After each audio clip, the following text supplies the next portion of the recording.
एक इंसान, एक मशीन, एक कोड, ये ना होते तो द्वितीय विश्व युद्ध का रिजल्ट कुछ और हो सकता था। तो बात तब की है जब युद्ध के बीच एलाइड पावर्स यानी मित्र राष्ट्रों जिनमें ब्रिटेन, अमेरिका, रूस शामिल थे, उन्हें एक्सिस पावर्स यानी जर्मनी, इटली, जापान के हाथों नाको चने चबाने पड़ रहे थे। वजह थी एक मशीन, नाम एनिग्मा। अपने नाम की पर्याय ये मशीन उस वक्त एक जादुई बॉक्स मानी जाती थी जिससे हर रोज जर्मन आर्मी सीक्रेट मैसेजेस भेजती थी। मैसेज इनकोडेड होते थे यानी सीक्रेट भाषा में, लिहाजा उनका मतलब समझना मुश्किल था। ब्रिटिश अफसर महीनों तक कोशिश में लगे रहे लेकिन एनिग्मा का कोड नहीं टूटा। फिर एंट्री हुई एक शख्स जिसने एनिग्मा का कोड तोड़ने का तरीका ढूंढ लिया। इस एक कदम की अहमियत शब्दों में बताना मुश्किल है। एक आदमी की बदौलत न सिर्फ मित्र राष्ट्रों को जीत मिली बल्कि युद्ध कम समय में ही खत्म हो गया। लाखों जानें बची। सोचिए ये हासिल करने वाला शख्स, उसको क्या इनाम मिला होगा। उसे मिला अपमान, जिल्लत भरी जिंदगी और जेल की सज़ा। क्यों? क्या गलती थी उसकी? ये कि वो समलैंगिक था। ये कहानी है एलन ट्यूरिंग की। नमस्ते, मेरा नाम है आस्था और आप देख रहे हैं खबरगांव। आज का एपिसोड उस वॉर हीरो के नाम जिसने हथियार उठाए बगैर एक ग्लोबल वॉर का रुख बदल कर रख दिया। कहानी आर्टिफिशियल इंटेलिजेंस के पायनियर माने जाने वाले एलन ट्यूरिंग की, जिनकी जीनियस ने मॉडर्न टेक्नोलॉजी का फ्यूचर डिसाइड किया, मॉडर्न कंप्यूटर्स की नींव रखी, जिन्हें उस दौर में अपनी सेक्सुअलिटी के लिए सज़ा मिली पर उसके बावजूद गे राइट्स के लिए वो दरवाजे खोल गए। 1940 की शुरुआत में जब वर्ल्ड वॉर सेकेंड के चलते यूरोप में तबाही मच रही थी, एक शांत और अजब सा जीनियस एलन अपनी अलग ही जंग लड़ रहा था और इस जंग का सबसे बड़ा राज था एक जर्मन डिवाइस, एनिग्मा मशीन। दिखने में एक टाइपराइटर जैसी एनिग्मा मशीन जादुई थी और इस्तेमाल होती थी सीक्रेट मैसेजेस भेजने के लिए। जब कोई जर्मन ऑफिसर एनिग्मा में मैसेज टाइप करता तो मशीन उस मैसेज को इतने कॉम्प्लेक्स तरीके से इनकोड करती कि समझना ऑलमोस्ट इम्पॉसिबल था। इस मशीन में अनेक रोटर्स, प्लग बोर्ड्स और वायरिंग सिस्टम्स लगे थे और हर दिन इनकी सेटिंग चेंज होती थी। जी हाँ, हर दिन। इसका मतलब हर रोज़ अरबों पॉसिबल कॉम्बिनेशंस बनते थे। अगर आपने एक मैसेज कैप्चर भी कर लिया बगैर सही सेटिंग्स के, वो सिर्फ अल्फ़ाबेट्स का एक बेकार जंबल सा मेस ही रहता। पर ब्रिटिश इंटेलिजेंस समझ गई थी ये मैसेजेस डिकोड करना ज़रूरी है ताकि वो जर्मन आर्मी के हर मूव का पहले से पता लगा सके। पर इस काम के लिए लोग चाहिए थे, इंटेलिजेंट लोग। तो देश के बेस्ट माइंड्स को हायर किया गया। कैसे? अखबारों में इश्तिहार देकर। इश्तिहार में पजल्स थे, जो उन्हें सॉल्व कर सके वो सब एलिजिबल थे। अखबारों में छपे इन पजल्स को सॉल्व कर पाए कुछ मुट्ठी भर लोग, जिन्हें एक सीक्रेट जगह भेजा गया, ब्लेचली पार्क। सिलेक्टेड लोगों में से एक थे एलन ट्यूरिंग, एक जीनियस मैथमेटिशियन जो पहले से ही लॉजिक और मशीनों से ऑब्सेस्ड थे। ट्यूरिंग ने डिसाइड किया कि एनिग्मा मशीन के कोड को मैनुअली तोड़ना बेकार है। अगर एनिग्मा एक मशीन है तो उसे तोड़ने के लिए भी एक मशीन होनी चाहिए। और बस वहीं से शुरू हुआ एक रेवोल्यूशनरी आइडिया। चलिए इस जीनियस की कहानी हम शुरू से शुरू करते हैं। साल था 1912। 23 जून को लंदन के मैडा वेल में जन्म हुआ एलन मैथेसन ट्यूरिंग का। एलन बचपन से एक शांत बच्चा था। माँ का नाम एथिल सारा ट्यूरिंग और पिता थे जूलियस मैथेसन ट्यूरिंग। एलन के माँ बाप को काम के सिलसिले में साथ ट्रैवल करना होता था, सो बच्चों को हर जगह साथ ले जा सकते नहीं थे। इसीलिए बचपन में एलन और उनके भाई को अक्सर उनके पेरेंट्स फैमिली फ्रेंड्स के पास छोड़ जाया करते थे। जब एलन सिर्फ 13 साल के थे तब वो डॉर्सेट के एक इंडिपेंडेंट बोर्डिंग स्कूल, शेरबॉर्न स्कूल में पढ़ने गए। यहीं पे उन्होंने स्कूल के कैंपस में रहना शुरू किया। उनका पहला दिन स्कूल का ठीक वही दिन था जब 1926 की जनरल स्ट्राइक हुई थी। एलन इतने डिटर्मिन्ड और एक्साइटेड थे अपने नए स्कूल को ज्वाइन करने के लिए कि उन्होंने 60 मील का सफ़र साइकिल से तय किया था, सिर्फ स्कूल पहुंचने के लिए। बचपन से ही एलन में एक जीनियस होने के साइंस दिखने लगे थे। उन्हें मैथ और साइंस से बहुत ज़्यादा लगाव था, लेकिन उनके टीचर्स को ये पसंद नहीं था।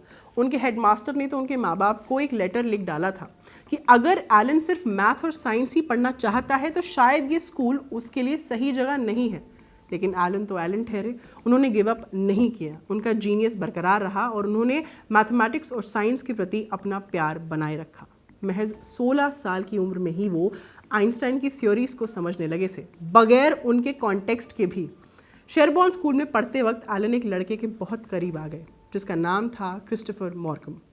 एलन ने उन्हें अपना फर्स्ट लव कहा था। क्रिस्टोफर के साथ उनकी दोस्ती और फीलिंग्स ने एलन को लाइफ में और अच्छा करने के लिए इंस्पायर किया, खासकर उनकी पढ़ाई में। लेकिन फरवरी 1930 में क्रिस्टोफर की मौत हो गई। इस लॉस ने एलन का दिल तोड़ दिया। उसके बाद एलन ने अपनी ज़िंदगी साइंस और मैथ को डेडिकेट कर दी, क्योंकि ये दो सब्जेक्ट्स उनकी और क्रिस्टोफर के कॉमन इंटरेस्ट्स थे। उन दोनों के बीच बने स्ट्रॉन्ग इमोशनल कनेक्शन की एक वजह, एलन इस कनेक्शन को हमेशा याद रखना चाहते थे, तो मैथमेटिक्स और साइंस को उन्होंने अपना जीवन ही बना लिया। शेरबॉर्न स्कूल छोड़ने के बाद अपनी पढ़ाई कंटिन्यू करने के लिए एलन ने किंग्स कॉलेज कैम्ब्रिज ज्वाइन किया। वहां उन्होंने 1931 से 1934 के बीच मैथमेटिक्स की पढ़ाई की। 1936 में ट्यूरिंग ने मैथमेटिक्स के इतिहास का एक बहुत ही इंपॉर्टेंट पेपर लिखा। ये एक इमेजिनरी माने काल्पनिक डिवाइस के बारे में था, जिसे ट्यूरिंग मशीन कहा गया। ये मशीन किसी भी मैथ कैलकुलेशन को परफॉर्म कर सकती थी। जाहिर है ये पेपर बहुत कॉम्प्लिकेटेड था, पर आज भी इसे मैथमेटिक्स के सबसे इन्फ्लुएंशियल पेपर्स में से एक माना जाता है। 1936 से लेकर 1938 के बीच ट्यूरिंग अमेरिका गए अपनी पीएचडी के लिए, जो उन्होंने प्रिंसटन से की। मैथ के साथ साथ उन्होंने क्रिप्टोलॉजी और कंप्यूटर्स की पढ़ाई भी की। उनकी इससे जुड़ी रिसर्च ने ही आगे चलकर मॉडर्न कंप्यूटर्स बनाने की नींव रखी। एलन ट्यूरिंग का योगदान केवल सोच या सिद्धांतों तक ही सीमित नहीं था। जैसा हमने आपको शुरुआत में बताया था, ट्यूरिंग दूसरे विश्व युद्ध के समय ब्रिटेन की सरकार के लिए एक कोड ब्रेकर के रूप में काम कर रहे थे। जगह थी ब्लेचली पार्क। वहां काम कर रहे लोगों को ऑफिशियल सीक्रेट्स एक्ट साइन करना पड़ा था, जिसके तहत वो किसी को भी अपने काम के बारे में कुछ नहीं बता सकते थे और उन्हें हमेशा ये राज बरकरार रखना था। यही वजह थी एलन और उनके साथियों की कहानी वॉर खत्म होने के सालों बाद तक दुनिया को पता ही नहीं चली। बहरहाल, ब्लेचली पार्क में ट्यूरिंग और उनकी टीम का मकसद था जर्मन सेना द्वारा इस्तेमाल की जाने वाली एनिग्मा मशीन से भेजे गए गुप्त संदेशों को समझना, डिकोड करना। एनिग्मा कोड ब्रेक करना इतना मुश्किल क्यों था, उसे भी समझते हैं। देखिए, एनिग्मा कोड के काम करने का तरीका ये था कि एक लेटर को दूसरे लेटर के रूप में छुपा दिया जाता था, लेकिन ट्यूरिंग की मशीन ये पता लगा लेती थी कि कौन सा लेटर किस लेटर के लिए इस्तेमाल हो रहा है, कैसे कॉन्ट्राडिक्शंस को एलिमिनेट करके। ये इसीलिए मुमकिन था क्योंकि एनिग्मा कोड में एक लेटर कभी खुद को रिप्रेजेंट नहीं कर सकता था। जैसे अगर एम को के की जगह यूज किया जा रहा है तो के कभी के को रिप्रेजेंट नहीं करेगा।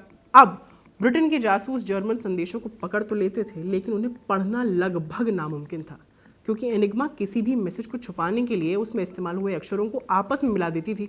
तो नतीजन मशीन के पास लगभग, ध्यान दीजिएगा, 159 अरब तरीकों से मैसेज को छुपाने की क्षमता थी। अब इतनी सारी पॉसिबिलिटीज़ को कैसे एक्सप्लोर किया जाता, सोच कर देखिए। इतना समय तो था नहीं, पर एलन और उनके साथियों ने हार नहीं मानी। उन्होंने मिलकर एक खास इलेक्ट्रोमैकेनिकल मशीन बनाई, एनिग्मा के तोड़ के रूप में, जिसे बॉम्ब कहा गया। ये मशीन पोलिश कोड ब्रेकर्स के बनाए एक डिवाइस का इंप्रूव्ड वर्जन थी और तेज भी। बॉम्ब डिकोडिंग से जुड़ी सभी संभावनाओं को जल्दी जान सकती थी। ऐसी मशीन बनाना मुमकिन भी था, ऐसा किसी ने सोचा ही नहीं था। पर यह ट्यूरिंग की बुद्धिमत्ता का कमाल ही था कि जर्मनी को मुंह तोड़ जवाब देने के लिए एनिग्मा की टक्कर की मशीन रेडी थी। पर इतनी बड़ी सक्सेस के बावजूद भी ट्यूरिंग और उनकी टीम थोड़ा फ्रस्ट्रेट होने लगी थी। वजह, मशीन उतनी फास्ट नहीं थी और उनके पास उतने लोग नहीं थे जो हर एक इंटरसेप्ट किए गए मैसेज को ट्रांसलेट कर सके।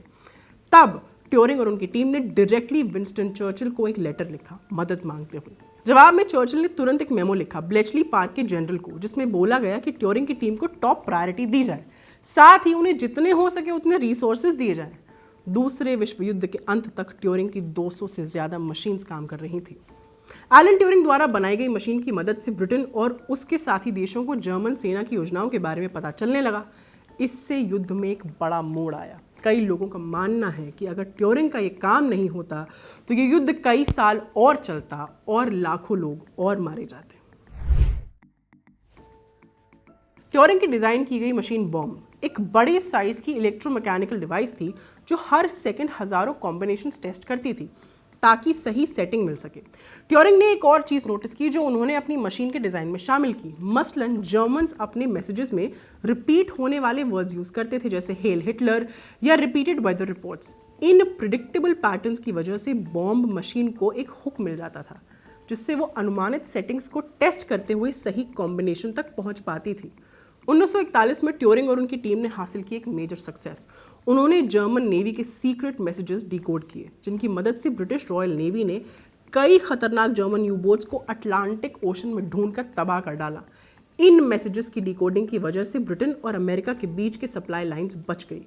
विंस्टन चर्चिल ने बाद में कहा था कि ब्लेचली पार्क के काम ने वॉर को कम से कम 2 साल तक छोटा कर दिया और लाखों लोगों की जान बचाई। लेकिन एलन ट्यूरिंग का ये काम सालों तक सीक्रेट रहा। आज एलन ट्यूरिंग को एक hero, father of modern computing और एक मिस अंडरस्टूड जीनियस के रूप में याद किया जाता है।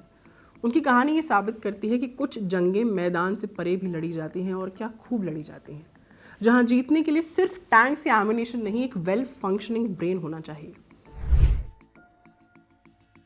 सेकेंड वर्ल्ड वॉर के खत्म होने के बाद अब एनिग्मा को क्रैक करने की जरूरत नहीं रही। ट्यूरिंग और उनकी टीम ने आगे बढ़ना शुरू किया। 1945 से लेकर 1947 के बीच एलन लंदन के हैम्पटन में रहा करते थे। वहां उन्होंने नेशनल फिजिकल लेबोरेटरी के लिए काम किया। 1946 में ट्यूरिंग ने एक और पेपर लिखा जिसमें ट्यूरिंग के first ever stored computer program का डिजाइन था। इसका मतलब ये ऐसा कंप्यूटर था जो अपनी मेमोरी में प्रोग्राम्स और फंक्शंस को स्टोर कर सकता था। हालांकि वो फंक्शंस काफ़ी सिंपल थे, आज के कंप्यूटर्स जैसे बिल्कुल नहीं थे, लेकिन ये पहला कदम था उस अमेजिंग टेक्नोलॉजी की तरफ। साथ ही इस जीनियस को बायोलॉजी में भी दिलचस्पी होने लगी। साल 1952 में उन्होंने एक पेपर छापा जिसमें उन्होंने बताया कि बायोलॉजिकल शेप्स और पैटर्न्स जैसे पेड़ की पत्तियां, जानवरों की धारियां वगैरह कैसे डेवलप होती हैं और इनमें गणित, मैथमेटिक्स का क्या रोल होता है। उसी साल उन्हें एक पुरुष के साथ संबंध रखने के लिए दोषी ठहराया गया, क्योंकि उस समय समलैंगिक रिश्ते रखना ब्रिटेन में गैरकानूनी था। अदालत ने उन्हें 2 विकल्प दिए, या तो जेल जाएं या ऐसा हार्मोनल इलाज करवाएं जिससे उनकी यौन इच्छा कम हो जाए। बेसिकली ट्यूरिंग को जेल और केमिकल कैस्ट्रेशन में चुनाव करने को कहा गया और उन्होंने कैस्ट्रेशन को चुना। 8 जून 1954 को ट्यूरिंग की मौत हो गई। उन्हें साइनाइड पॉइजनिंग से मरा पाया गया। जांच में इसे आत्महत्या माना गया, पर उनकी डेथ से जुड़े कई कयास और कॉन्स्पिरेसी थ्योरी सामने रखी गई, जिनमें सबसे फेमस थी पॉइजन्ड एप्पल वाली थ्योरी कि एलन की मौत के बाद उनके घर से मिला आधा खाया सेब उनकी मौत की वजह था। उन्हें जहर देकर मारा गया था क्योंकि वो ऐसे स्टेटमेंट्स देने लगे थे जो एंटी इस्टेब्लिशमेंट थी। 2013 में एलन को उनकी अन्यायपूर्ण सजा के लिए मरणोपरांत रॉयल पार्डन दिया गया। ट्यूरिंग को ये pardon royal prerogative of mercy के तहत दिया गया था, जो जस्टिस मिनिस्टर क्रिस ग्रेलिंग के रिक्वेस्ट के बाद हुआ। उन्होंने कहा था ट्यूरिंग डिजर्व करते हैं कि उन्हें याद रखा जाए। साथ ही उनके वॉर एफर्ट्स के लिए और उनके द्वारा साइंस को दी लेगेसी के लिए एलन को रिकग्नाइज किया जाए। क्वीन की तरफ से दिया गया पार्डन एक एक्सेप्शनल इंसान के लिए बिल्कुल सही ट्रिब्यूट है।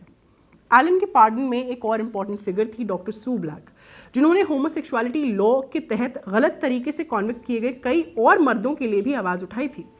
एलन ट्यूरिंग का पार्डन एक बड़े लीगल चेंज की शुरुआत भी बना, जिसका मकसद था उन हज़ारों मर्दों को पार्डन देना जिन्हें होमोसेक्सुअलिटी की वजह से गलत सज़ा दी गई थी। इस कानून में हुए बदलाव को नाम दिया गया ट्यूरिंग्स लॉ, और यह आया साल 2017 में। इसने ये डिक्लेयर किया कि जो लोग अब इस दुनिया में नहीं हैं और जिन्हें ऐसे सेक्सुअल एक्ट्स का दोषी माना गया जो अब क्रिमिनल नहीं माने जाते, उन्हें माफ़ कर दिया जाएगा। 15 जुलाई 2019 को एक घोषणा हुई कि ट्यूरिंग की तस्वीर नए 50 पाउंड के नोट पर होगी। ये नोट 23 जून 2021 को जारी किया गया, जो ट्यूरिंग का जन्मदिन है। एलन ब्लेचली पार्क में भी काफ़ी एक्सेंट्रिक माने जाते थे। कम से कम महीने में एक बार तो वो बाइक पर गैस मास्क पहनकर काम पर जाते थे। ये इसीलिए था क्योंकि उन्हें सिवियर हे फीवर होता था और गैस मास्क उन्हें पोलन से बचाता था। एलन ट्यूरिंग और डेविड चैम्बर्नोन ने मिलकर दुनिया का पहला कंप्यूटर चेस प्रोग्राम बनाया था। नाम था ट्यूरोचैम्प। ताज्जुब की बात यह कि उस टाइम कोई कंप्यूटर अवेलेबल ही नहीं था उसे टेस्ट करने के लिए। उन्होंने सब कुछ, इन दोनों ने मिलकर सब कुछ मैनुअली, माने पेन और पेपर पर कैलकुलेट किया था। मतलब इस चेस को पेपर पर खेला गया, जिसने आगे चलकर कंप्यूटर चेस प्रोग्राम्स की नींव रखी।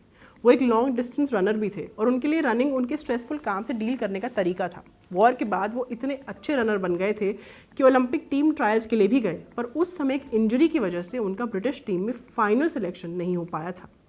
ट्यूरिंग को आर्टिफिशियल इंटेलिजेंस में भी काफ़ी इंटरेस्ट था। साल 1950 में उन्होंने इमिटेशन गेम बनाया, जिसे अब ट्यूरिंग टेस्ट भी कहा जाता है।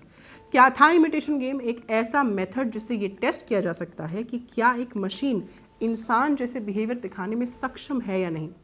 आज भी एआई को टेस्ट करने के लिए ट्यूरिंग टेस्ट इस्तेमाल किया जाता है, ये चेक करने के लिए कि क्या मशीन इतनी एडवांस्ड है कि वो एक इंसान को ये यकीन दिला पाए कि वो मशीन नहीं, खुद एक इंसान ही है। Father of modern computer science माने जाने वाले एलन ट्यूरिंग अपने कई ऐतिहासिक कामों के लिए मशहूर हैं। उन्होंने दुनिया के पहले आधुनिक कंप्यूटर विकसित करने में मदद की। दूसरे विश्व युद्ध में जर्मन एनिग्मा मशीन के गुप्त संदेशों को डिकोड किया और दुनिया को दिया ट्यूरिंग टेस्ट, जो आज आर्टिफिशियल इंटेलिजेंस की नींव माना जाता है। ये कहानी थी उस आदमी की जिसने सिंगल हैंडेडली लाखों जानें बचाई और दूसरे विश्व युद्ध को सालों चलने से रोक दिया। एलन ट्यूरिंग उन चुनिंदा मिसालों में से हैं जिन्होंने बर्छे भाले उठाए बगैर जानें बचाई, वॉर की अवधि कम की और साइंस, कंप्यूटर और एआई में महत्वपूर्ण योगदान दिया, सब अपने सुपरलेटिव दिमाग की बदौलत। आज की वीडियो यहीं तक। दूसरे विश्व युद्ध से जुड़े लेसर नोन किस्से अगर आप चाहते हैं हम आप तक लेकर आएँ तो कमेंट सेक्शन में हमें ज़रूर बताएं। कैमरा के पीछे हमारे साथी इरशाद, मेरा नाम है आस्था। बने रहिए खबरगांव के साथ। बहुत बहुत शुक्रिया।